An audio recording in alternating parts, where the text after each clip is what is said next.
Jerusalem and Nineveh by Yaacov Maoz. Background: Jerusalem and Nineveh is a historical and cultural project of the LISHANA Association to build a bridge between the Jewish and Assyrian people. Chapter 1. The author and the Assyrian people.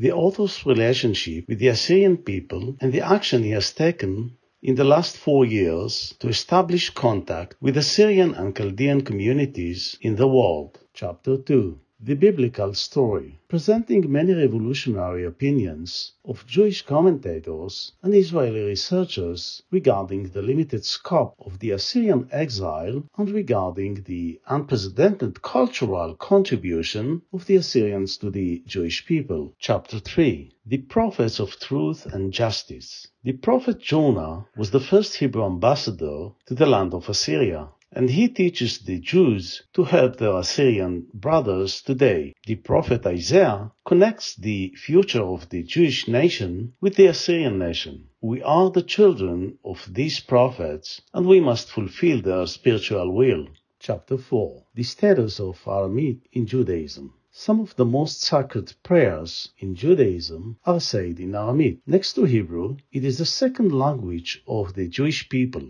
Some of the sages of Israel define it as a holy language, on the same level as Hebrew.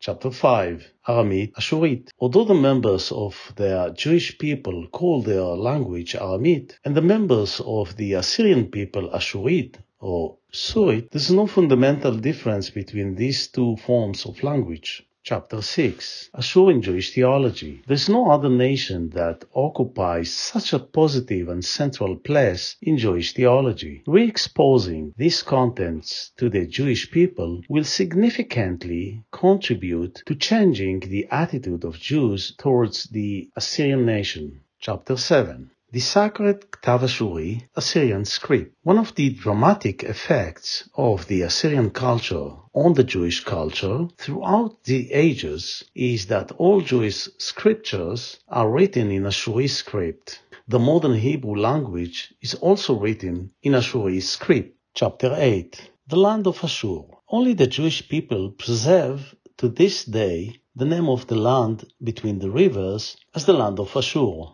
Jewish writings from the Bible until the 20th century calls the name of the land Ashur. Chapter 9. Defining the identity of the Jews of Ashur. In order to preserve the Aramaic Assyrian language and renew the bridge to the Assyrian people, we must get rid of the false definition, Kurds. The correct definition is Aramaic-speaking Jews from the land of Ashur. Chapter 10. The crimes of the Kurdish rulers. In this book, there are dozens of testimonies about the systematic abuse of Jews by the hands of the Kurdish tribes, including the rape, kidnapping, robbery, and enslavement of Jews during the years of the Ottoman Empire. Chapter 11. The Assyrian Genocide. Presenting rare Israeli studies about the Assyrian Genocide and revealing the responsible for this crime. LISHANA is bringing about the official recognition by the State of Israel of the Assyrian Genocide. Chapter 12.